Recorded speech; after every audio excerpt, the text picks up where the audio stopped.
All right, guys, tell the truth Monday. It's a good day in the office. It's a great day to watch the film. So excited for our football players. I got to give them credit. That started last Monday with an outstanding week of preparation. They had the will to win the whole game. It was a tough, hard-fought battle. Give credit to Arkansas. Excellent game. Here's some of the things that we did very well that we said we have to do well going into the game. Control the time of possession. We had the ball for almost 42 minutes. Outstanding job by Coach Hensming calling plays and managing the game. We were 12 of 23 on third down. There was 0 of 10. That was a big part of the football game. TJ, I thought, played a good game. He had no turnovers, had that game-winning throw at the end. Nobody was open. He executed his scramble rules. Jarrett Jenkins got open. What a great play by him. Ty Davis-Price had one of his best games, over 100 yards rushing, brought some physicality to the game. Exactly what we wanted. We wanted to be able to control the line of scrimmage, and it was a big part of his running. I thought our O-line did a good job. They gave up no sacks. I thought Jarrett Jenkins had one of his best games. On defense, we had a good plan versus their hurry-up offense. We deferred. We gave them the ball. We went 3 and out. That was big for us to get lined up, get our cleats in the grass. We had a simple game plan, and we let our guys play. Again, I said there was 0-10 on third down. Jabril Cox's interception, obviously a game-winning play there. Andre Anthony had his best game. The young players had to step up with the cornerbacks getting hurt. I thought our young secondary did a lot of good things. Jay Ward's stop on third down was a phenomenal play. Special teams, Zach had a great game, 5 punts inside the 10-yard line. The difference in the game is the field position, and again, the blocked field goal by our special teams at the end. Texas A&M, really good football team, going on the road, well-coached team. Kellen Bond's a good player. They got a strong offensive line. Kenyon Green is a guy we recruited, probably one of the best guards in the SEC, if not the country. They have the #1 defense in the SEC. I think they're 12th in the country in rushing defense. Very tough, very solid football team, but we're going to be ready for the challenge.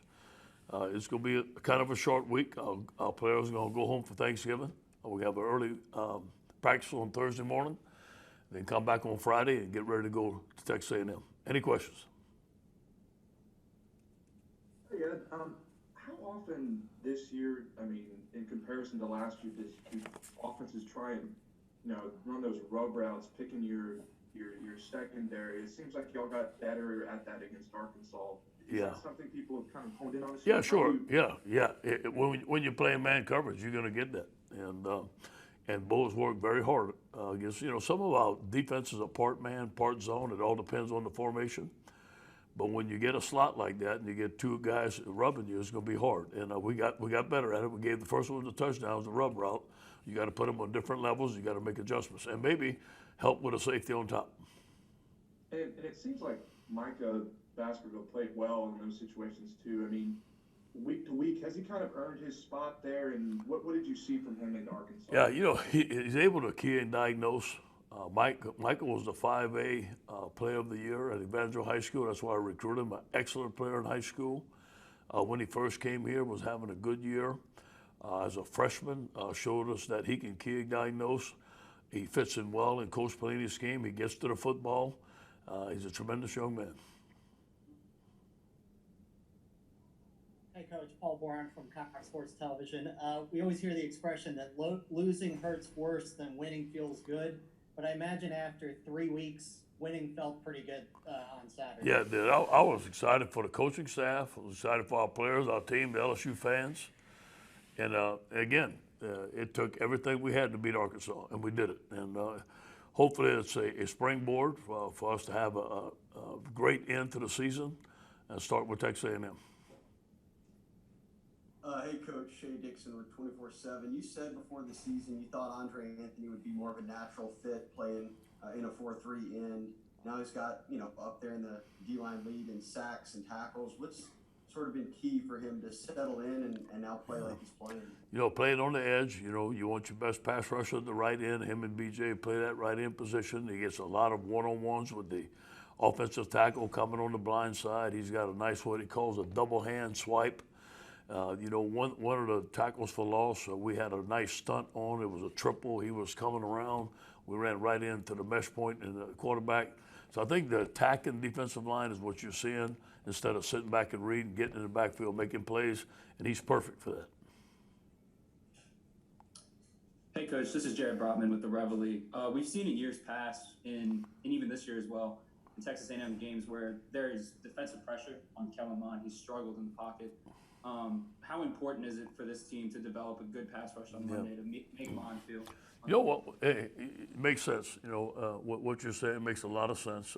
Last year we put some pressure on them, and we're going to have to, just like any game. But you know what? The good part about this team is that we can put pressure with a four-man rush. I feel comfortable rushing four and playing coverage. That's your best defense now.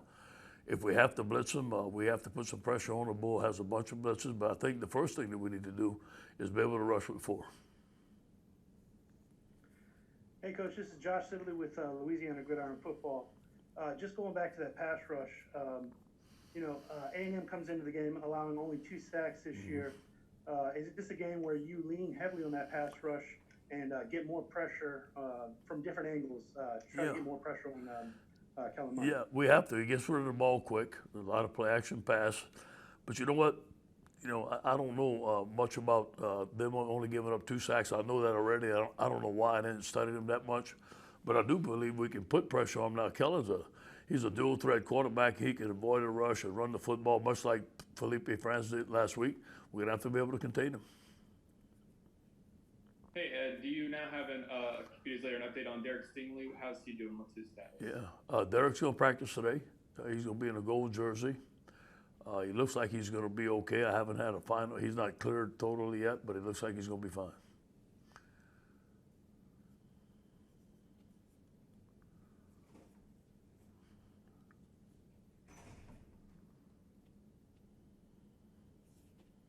Brooks. Hey, with do you have an update on Racy as well? I mean, it looked like he pulled up a little bit. Yeah, Race is out. He's very doubtful for the game. Okay. Yep. Hey, Coach, with it being Texas A&M and your first trip back there since that 7-0 game a couple years ago. You have to remind me. Sorry, man. You know, I kind of had to. But that and it being your first ranked opponent, is there any added emotions to this game this weekend? You know, I think that, you could internally, I thought about it this morning, to be honest with you, when I saw the film and I saw the stadium. Some thoughts came by, but you know what? It's my job to be able to prevent problems this week, have a great practice, and not allow those things to happen that happened to us last time. And we have to go and play our best game. I think Texas A&M is a much better team when they're playing at home than they're playing on the road. At least our series, they're going to play their best football. They're going to have a great crowd. Probably the first time, and I'm imagining they're going to have a great crowd. Probably the first time this year that the crowd noise will be a factor. We're going to have to be able to handle it. We're better to handle the emotions. They're going to be sky high. They haven't played in a while, but so will we.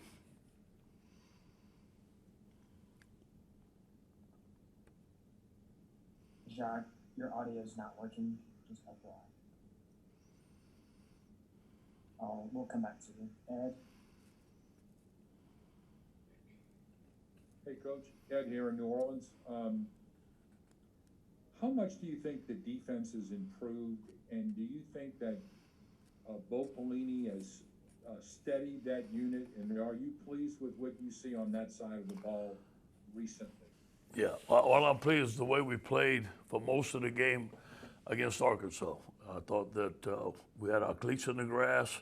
We had a great plan for the hurry-up offense, but still not pleased with the deep balls. Still not pleased with the rub routes. Still not pleased with the explosive plays, and definitely not pleased by the way we played most of the season. We need to improve to be a championship defense, and everybody knows that.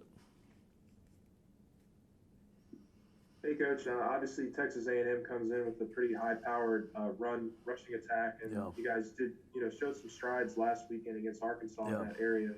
I was just wondering, just through watching the film, what were some of the things you guys noticed that you did a little bit better in stopping the run? Well, I thought our guys dominated their offensive line. That's the first time I can tell you that. I think that we had some little run stunts in there that we did very well. We played with good technique. We didn't let the ball run inside the tackles, and we tackled well.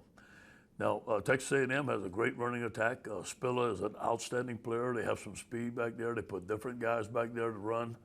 Tommy Robinson, who coached with us, coaches the running back, does a great job. You're going to see 21 personnel. You're going to see 12 personnel. There's a lot of pro-style stuff. Jimbo's a very good coach. They use their tight end well. They throw to their tight end. A very balanced offense, but their run game starts with their offensive line. I think this is one of the better offensive lines that we have faced this year.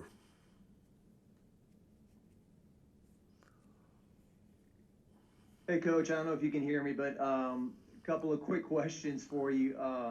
Number one, how many scholarship players did you have available for this game? Do you have any kind of idea? And second, in the second half, Gilbert appeared to be running down the seam open, and PJ just didn't quite hit him. Are those the kind of plays that he is going to make moving forward?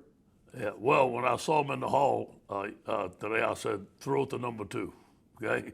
If all else fails, just throw it to number 2, right? And I don't know the amount that we had. I don't check that. We traveled with 69, and that's what we had on the plane. We could travel with 70, but we were at 69 when we traveled.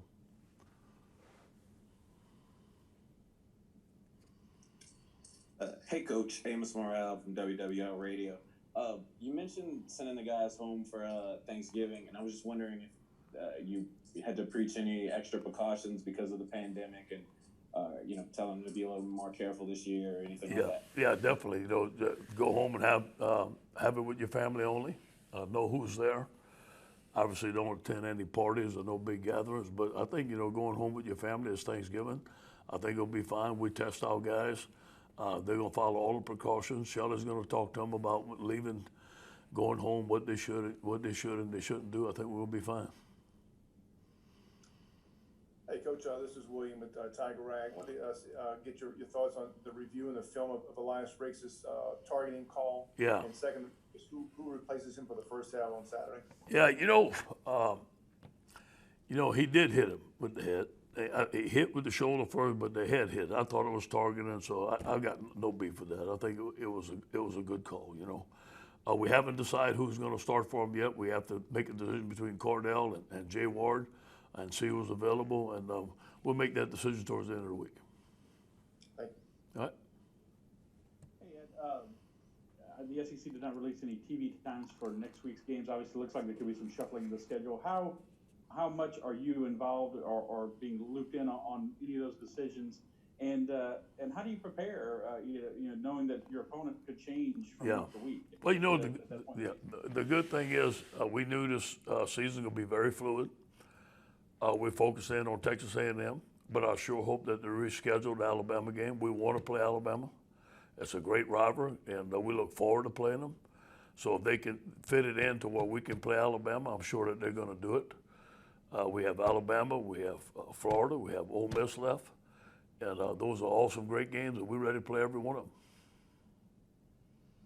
And how do you prepare, knowing that you've prepared ahead of time? Is this something you have your analysts involved in doing? Yeah. That kind of thing. How does that work? Yeah, well, we're scheduled for Ole Miss next week, so we have Ole Miss analysts breaking down Ole Miss. All right, we have already broken down Alabama because we thought we were going to play them at the beginning, so that's done. And then we have already broken down Florida, so that's done. So as far as the analytical work, most of it's been done. Now the last couple of games haven't been done, but we have enough information that if we need to start new next week or anybody else, we're going to be ready to go. Coach Scooter Hobbs and Lake Charles, Scott kind of asked my question, but I'll follow up on it. What do you think is the hang-up? It seems like a pretty simple solution to get the Alabama game rescheduled. What do you think they're waiting on? Scooter, that's out my wheelhouse. I have no clue, but I know that my gut feeling is that it's going to be rescheduled, and I hope it is, and look forward to playing them.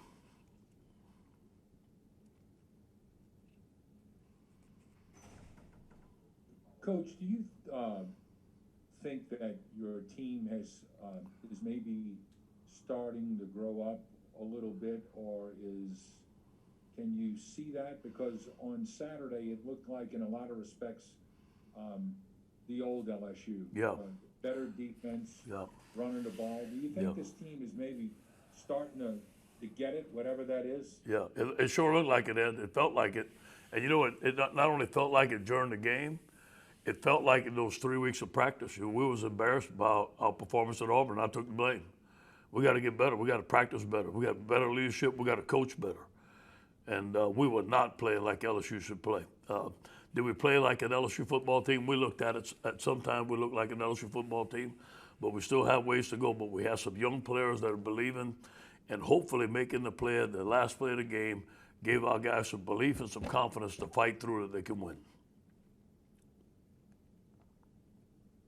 Hey, Coach, going back for a second, whenever you were talked about crowd noise being a factor, maybe for the first time all year, how do you specifically help prepare TJ and Max play for that atmosphere on Saturday? Yeah, as far as snap count for number one, how we're going to handle the snap count, that's huge on the road. We play music. We play. Doug has a John Deere with a big speaker right behind it, and we play some music as loud as we possibly can. We get tired of hearing it on Tuesday and Wednesday, and then just give him a situation where he's going to be calm, and that he can make the right calls. Coach Steve Moulton from WZZN. With Texas A&M being out a couple of weeks and really what you've seen out of what they've put on film, I'm wondering, especially offensively, how this team you think has grown from last year to this year. Well, I think it starts with their physicality. I mean, their offensive line is a lot better offensive line than we played last year. Their run game's a lot better. Kellen Mond's playing better. They're protecting them, only 2 sacks. And then you got to look at their defense. They got the number 1 defense in the SEC. That's very impressive. They're tough against the run. Their defensive coordinator can dial up blitzes. They can play a 4-3. They can play a 3-4. Their defensive line's playing very well. I just think they're playing overall good football, and they improved in almost every area since last year. Hey, Ed, following up on a question from earlier, I mean, so how will things kind of form behind Racy? Who fills in for him, and where do y'all see that line? Yeah, well, well, hopefully we can get Trey Palmer back. I don't know if he's going to be back this week. But, we have a lot of receivers that can go out there. Keyshawn Butte is a good young receiver, can get out there. Coy Moore, another receiver. John Trey Kirkland, another receiver who can put out there. So we have a lot of choices. And I don't know if you saw it yesterday. I'm wondering just your thoughts after Joe Burrow's injury. I mean, I wonder what you saw from that. What you think. Yeah, it was tough. It was tough to watch. And we all watched it. We felt bad for him. And Joe's a competitor. I texted him today. I know he's going to be back. I know his attitude. He's probably working out today, getting on the next season. I thought he was having, maybe a Rookie of the Year season. We were very proud of him. We follow Joe. We follow everything he does, like we do all the players in the NFL. Coach, since it is Thanksgiving, I was wondering what you were most thankful for, and maybe a side dish or two that is your favorite. Well, I'm most thankful for my family, and thankful for being the head coach at Louisiana State University. That's been a blessing in my life. And there's no question that oyster dressing is my favorite for Thanksgiving.